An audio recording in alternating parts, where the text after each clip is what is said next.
सिंध ते राजादार खां पोइ जॾहिं धारियनि जो कब्ज़ो थियो त उहो दौर 340 वरे हलियो। इन खां पोइ सिंध जे असल रहाको सूमरे ख़ानदान वरी 1051 सिंध ते संदसि तसलुत क़ाइमु कयो, जंहिंजी हुकूमत अटकल 300 खनि वरे हली। सूमरे कबीले लाइ 2 रिवायतूं मशहूर आहिनि।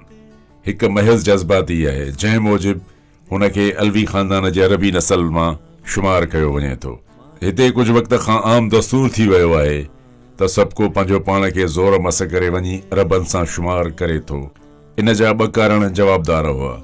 हिकु त अरब घणो वक़्तु हाकिम रहिया हुआ, ॿियो त हाणे माण्हुनि जी अक्सरियत मुसलमान थी वई आहे। इन करे मज़हबी जज़्बे हेठि अरब सॾाइण खे हू फ़खुर महसूस सम्झंदा आहिनि। हिननि खे कहिड़ी ख़बर त अरबनि जा वॾा बदवी ऐं बुत परस्त हुआ, जॾहिं त संदन वॾा आरिया नस्ल मां राजपूत ऐं मुहज़िब हुआ। पर मज़हबी जुनून सभु कम कराए थी। इस्लाम नस्लनि जा फ़र्क़ मिटाइण आयो हो, न किन खे भलो न किन खे ढिलो बणाइण आयो हो। रसूल मक़बूल जो चवणु आहे त जंहिंखे संदसि अमलनि पोइते धिकियो आहे उनखे संदसि नस्ल अॻिते करे नथो सघे। इन करे मकानी माण्हुनि मां सूमरनि, समन, बलोचनि, पठाननि सभिनी तारीख़ खे सही हक़ीक़तुनि ख़िलाफ़ पाण खे अरब नस्ल मां सॾाइण शुरू कयो। इहो ॾोह न सिर्फ़ रिवाजी माण्हुनि खां सरज़द थियो, पर सैयद, पीर, आलिम, मुखिया कबीला बि इन्हीअ जुर्म जा मुर्तकिब थिया।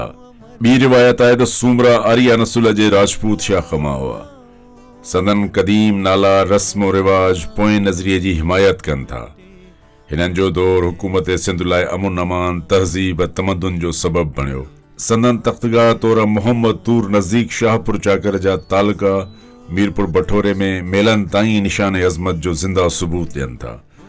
बदकिस्मतीअ सां सिंध जे इन सुनैय दौर जी पूरी तरह तारीख़ लिखिजी न सघी आहे। मुख़्तलिफ़ तारीख़ुनि जा चंद टुकड़ा गॾे कुझु अहवाल मालूम करे सघिजे थो, लेकिन हिन ॻाल्हि जी अज़हद ज़रूरत आहे त के मुहिबे वतन इन समूरे मसइले ते तफ़्तीश खोजना करे उन दौर जी मुकमिल तारीख़ लिखनि। इन लाइ विघिया कोट, मोहम्मद तूर ऐं ॿियनि सूमरनि जे दौर दौरान फिटल शहरनि जी खोटराई, मुख़्तलिफ़ तारीख़ुनि जो मुतालियो, ॾंद कथाउनि, रस्मो रिवाज, रूमानी अफ़साननि ऐं समाजी दस्तूरनि मां घणी मालूमात हथ करे सघिजे थी। इहा हक़ीक़त आहे त ससुई पुनू, मूमल राणे, लीला चनेसर ऐं उमर मारवी जा किस्सा बि इन्हीअ दौर जा वाक़िआ आहिनि, जिन ते शाइरनि ख़ासि तरह शाह अब्दुल लतीफ़ भिटाई संदसि शेर में उन्हनि विसरियल कहाणियुनि खे ज़िंदा करण जी कोशिश कई आहे। इहो आम दस्तूर हूंदो आहे त शाइर अक्सर संदसि मुल्क जे बहितरीन दौर जी रिवायात ज़िंदा रखण लाइ चंद मिसालनि खे वठी तबाह आज़माई कंदा आहिनि। हिन कबीले जी हुबुल वतनी, हिम्मत, गैरत ऐं क़ौमी किरदार जूं रिवायतूं ज़बान ज़दा आम आहिनि। उन्हीअ मां दोदे टे जी जवान मर्दी, हिम्मत ऐं वतन दोस्ती हिन कबीले जो नालो रोज़े रोशन वांगुरु ज़िंदा जावेद बणाए छॾियो। जंहिं बाबति चचनामे जे लिखण मूजिबि हिन हाकिम 1331 ईस्वीअ खां 1356 ताईं हुकूमत कई। इन जे दौर में ख़ानदानी इख़्तिलाफ़नि करे ॿाहिरियनि हाकिमनि खे दस्तंदाज़ी करे हमलावर थियण जो मौक़ो मिलियो। इन इख़्तिलाफ़ जे कारण बाबति ॾंद किथाउनि मां आम तरह हेठीं अखाणी मशहूर आहे। चवनि था दोदे जे वालिद ख़फ़ीफ़ जी वफ़ात बाद संदसि 2 फ़र्ज़ंद गादीअ लाइ दावेदार हुआ, जिन में वॾो चनेसर ऐं नंढो दोदो हो। चनेसर धारी औरत मां हो ऐं दोदो ॾाॾे पोटीअ मां हो। इन करे सूमरनि सरदारनि गॾु थी वॾे पुट जो हक़ रेटे दोदे खे गादीअ ते वेहारियो।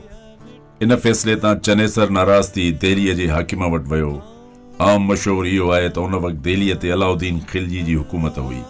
उन हिन जी दांह ॿुधी ऐं सिंध ते कब्ज़े करण जे ख़्याल खां संदसि सिपह सालार ख़ान जे हथ हेठि हिकु वॾो कटक सिंध ते चाढ़े मोकिलियो। सिंध जी हुकूमत जे बनिस्बत दिल्ली जे हाकिमनि जी मामूली हैसियत हुई। उन्हनि जे वॾे लश्कर सां चढ़ाई काफ़ी ख़ौफ़ पैदा कंदड़ हुई। दिल्लीअ जे सिपह सालार वेझो अचण बाद सिंध जे हाकिम दोदे खे 2 शर्त विधा, जंहिं जे मञण ते हिन जी जान आज़ाद थी पए सघी। पहिरियों हुकुम इहो हो त दिल्लीअ जे हाकिम जो हुकुम मञे वॾे भाउ खे गादीअ ते विहारियो वञे। ॿियो शर्त इहो हो त संदसि भेण बाग़ीअ जो बादशाह लाइ संग ॾिनो वञे। इन ते जुमिला सूमरनि खे गॾु करे अहवाल पेश कयो वियो, जंहिं जे सलाह मशवरे बाद गॾु थी इहो फ़ैसिलो कयो त इहे शर्त मञणु सिंध जी आज़ादी, नामूस ऐं कबीले जे रिवायतुनि जे ख़िलाफ़ हुआ। जॾहिं इहो फ़ैसिलो कयो वियो त नतीजनि जो पूरो पतो हो। हू सिर्फ़ लाड़ ऐं सिंध जे टकरीअ जा हाकिम हुआ, जिन वटि को मुक़ररु थियल लश्कर कोन हो। घणे में घणो 4-5 हज़ार माण्हू लड़ाईअ लाइ गॾु करे थी सघिया, जिन खे हथियार मुहैया करण बि ॾुखियो कमु हो। होॾां दिल्लीअ जे हुकूमत जे 20,000 लश्कर, घोड़नि, सुठनि हथियारनि ऐं तरबियत याफ़्ता सिपाहियुनि सां मुक़ाबिलो करणो हो। इहा गैर मसावी ताक़तुनि जी लड़ाई हुई। खटण जो को बि इम्कान कोन हो। इन करे हिननि पंहिंजा ॿार बचा ज़ालूं कच्छ में आबल अबड़े समय ॾे ॾियारे मोकिलियूं। पाण मुड़ुसु थी मुक़ाबले लाइ तयारु थिया। हाणे सवाल उथंदो त हिननि हालतुनि जे वाक़ुफ़ हूंदे बि हिननि ॼाणे वाणे छो मौत जे मुंहुं ॾियणु क़बूलियो। इन जे जवाब खे सिर्फ़ उहे माण्हू सम्झी सघंदा जे क़ौमुनि जे क़ौमी किरदार मां वाक़फ़ियत रखंदा हूंदा। उन वक़्तु सिंधी किरदार में के ख़ासि ख़ुसूसियतूं पैदा थियल हुयूं, जहिड़ो कि हुबुल वतनी, क़ौमी रवायात जो लिहाज़, गैरत, आज़ादीअ जी हवा, इंसाफ़। इन्हीअ जा मिसाल उन ज़माने जी आखाणियुनि मां मिली सघनि था, जिन खे शाह अब्दुल लतीफ़ ऐं ॿियनि शाइरनि असां ताईं पहुचाए छॾियो आहे। अमर सूमरे अमरकोट जे हाकिम मारू कबीले जी औरत मारवी ज़ोरी आणे कोट में बंदि करे हुन खे राज़ी करण लाइ घणा हीला हलाया, पर हुन न वतन विसारियो न मारुनि जी प्रीत छॾी। अमर सूमरे खेसि राज़ी करण लाइ तरह तरह जा ताम आशिया, रेशम ऐं ज़रीअ जा वॻा ॾियणा कया, महलनि ऐं माड़ियुनि में रहायो, पर हुन जो रूह न रीचियो। हेफ़ तनी खे होए वतन जनी विसारियो। मारू कीअं विहां मां विसारे, उमर मरम मारुनि जो थो मारे। ई उन मारुनि रीत जो सेण मटाइनि सोन ते। हिन वटि माड़ियुनि ऐं महलनि खां पुराणा पखड़ा वधीक हुया। सतरशियुनि जे ताम खां ॾथ ऐं धोरा ज्यादा प्यारा थी लॻा। ससुअ जे पुनुअ लाइ जबल झाॻिणु, मूमल जो राणे लाइ रातियूं विहाए ॾींहं करणु, लीला जो चनेसर खे लीलाए रज़ामंद करण जा किस्सा उन ज़माने जे सिंधी किरदार जी साख भरनि था। अमर सूमरे जो इंसाफ़ बि मशहूर आहे त बावजूद मारवी केतिरे वक़्त ताईं वटसि नज़र बंदि रही, पर ही रज़ामंदीअ खां सवाइ हुन जे वेझो न वियो।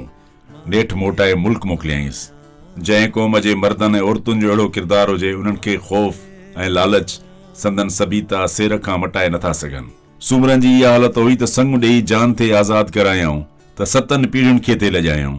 जे धारियनि हाकुमनि जे हुकुम ते पंहिंजे पसंदीदा हाकिम खे गादीअ तां लाथाऊं थिए त संदन गैरत ऐं हिमत जी इहा ॻाल्हि ख़िलाफ़ हुई। इन करे हिननि वतन जी इज़त, आज़ादी, रिवायत जे बरक़रार रखण ख़ातिर सर ॾेई सरहो थियण खे तरजीह ॾिनी ऐं गेदीअ जी हयातीअ खां इज़त वारे मौत खे पसंदि कयो। इमाम हुसैन अलैहिस्सलाम जी साॻी हालत हुई। संदसि तरफ़ 70 माण्हू ज़ालुनि ऐं ॿारनि समेत हुआ ऐं यज़ीद वटि हज़ारा लश्कर हो, पर सर दाद न दाद दस्त बर दस्त यज़ीद, माना सिर ॾियण खां वधीक पसंदि कयईं बनस्बत नाहक अॻियां बैयत करण जे। हिननि बि सुनत हुसैनी ते हलंदे फना थी वञण खे वधीक पसंदि कयो। अहिड़ीअ तरह हिननि सिंधियुनि जे रिवायतुनि, गैरत ऐं हुबुल वतनीअ खे ज़िंदा रखण जे लाइ पाण खे कुर्बान करणु पसंदि कयो। जीअं इस्लामी तालीम खे ज़िंदा करण लाइ इमाम हुसैन अलैहिस्सलाम सिर ॾिनो, तीअं सिंधी रिवायतुनि जी लॼ रखण लाइ दोदे सूमरे जे गिरोह पाण मोखियो। सूमरनि मां अक्सर मर्दे मैदान थी मारिजी विया। संदन रहियल औरतुनि लाइ चवण आहे त दुश्मन जे हथ हेठि अचण खां अॻु राजपूती दस्तूर मुताबिक़ पाण खे जलाए छॾियऊं। किन जो चवण हो त ज़मीन फाटी वेई, उन में घिड़ी वेयूं। उन जाइ खे अञा ताईं सतियुनि जो आस्थान सॾियो वञे थो। होॾां अबड़े वटि पहुतल औरतुनि बि जॾहिं ॾिठो त दिल्लीअ जो लश्कर कच्छ ॾे काहींदो थो अचे, त उन्हनि पाण माराए छॾियो।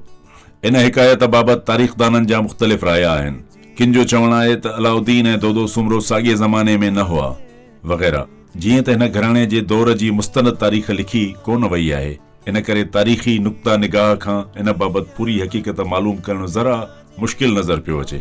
लेकिन इहा ॻाल्हि पायाए सबूत ते पहुतल आहे। ॿाहिरें दिल्लीअ जे लश्कर सां लड़ंदे दोदे सूमरे ख़ानदान ऐं कबीले समेत कुर्बानी ॾिनी। संदसि तख़्तगाह उजाड़ थी वियो। संदसि इन कुर्बानी ते सिंध वारनि जे दिलयुनि ते अहिड़ो असरु विहायो जो अॼु ताईं ॻोठनि में भान भिट इन वाक़िए जी अखाणी ॻाईंदा रहनि था। पुनुह करण पब में मरु मथो ॾेई त सरतियूं सभेई वाखाणनि वेठियूं। इन वांगुरु हिननि मक़सद ख़ातिर सिर ॾेई पाण खे ज़िंदा जावेद बणाए छॾियो। सिंध जे शेर में इहा पहिरीं रज़िया ऐं मरसिया वारी शाइरीअ जी आखाणी आहे। क़ौमुनि जी अक्सरियत हमेशा बुज़दिल, बेग़ैरत, इब्ने वक़्त जे माण्हुनि जी थिए थी, लेकिन इन में कुझु माण्हू अहिड़ा बि पैदा थियनि था जे ॾिसी वायसी सिर्फ़ मक़सदुनि ऐं रिवायतुनि ख़ातिर कुर्बान थियो वञनि। शाह साईं अहिड़ी हालत लाइ चवे थो त कर कीअं मुई जे सेर न घिड़ी सुहिणी, हुते हयाती ॾींहड़ा हॾहीं तान हणी, हुए हूंद मुई पर ॿुॾीअ जा बीणा थिया। अहिड़नि बाहिम्मत बाकिरदार मुल्क जी इज़त ऐं नामूस आज़ादी ऐं क़ौमी रिवायतुनि जी हिफ़ाज़त लाइ लड़ी पाण खे क़ुर्बान कंदड़नि ते सिंधियुनि खे वाक़ई फ़ख़ुरु करणु ऐं उन जी यादगार मल्हाइण जो पूरो हक़ आहे। पर चवणी आहे त सही राय ऐं हक़ ते हलण त जुदा ॻाल्हि आहे, पर उन्हनि माण्हुनि जी सुञाणप ऐं क़दरदानी बि थोरनि माण्हुनि खे थिए थी। दुनिया जे 40 करोड़ मुसलमाननि मां 5 सैकड़ो बेमाम हुसैन अलैहिस्सलाम जो यादगार मस मल्हाईंदा आहिनि। हिन वक़्तु जॾहिं असां तारीख़ जे निहायत मुश्किल दौर मां लंघी रहिया आहियूं, असांजी सियासी आज़ादी ख़तम कई वई आहे, इक़्तिसादी हालत ते असरअंदाज़ थियण खां रही नथी सघे, असांजे कल्चर ऐं ज़बान ते वार थी रहिया आहिनि। इन वक़्त में अहिड़े क़िस्म जे सपूत ऐं सूर्यनि जा किस्सा ऐं कहाणियूं अवाम ताईं पहुचाइण ऐं संदनि यादि ताज़ी करण क़ौमी गैरत, हिम्मत ऐं जज़्बा आज़ादी खे ज़िंदा करण जे बराबरि आहे। दोदो सूमरो ऐं उन जो कबीलो राजादार खां पोइ ॿियो सिंधी शहीद आहे, जंहिं जे कारनामनि ते सिंधियुनि खे नाज़ करण जो पूरो हक़ आहे। हिन वाक़े खां पोइ बि सूमरनि जी हुकूमत कुझु वक़्त लाइ रही, पर एतिरियुनि क़ुर्बानियुनि संदनि ताक़त खे कमज़ोर करे छॾियो हो, जंहिं करे थोरे वक़्त खां पोइ उन कबीले जे हमीर नाले हाकिम खे समन क़तल करे हुकूमत ते कब्ज़ो कयो। समा बि सिंध जा रहाकू ऐं राजपूत नसल मां हुआ।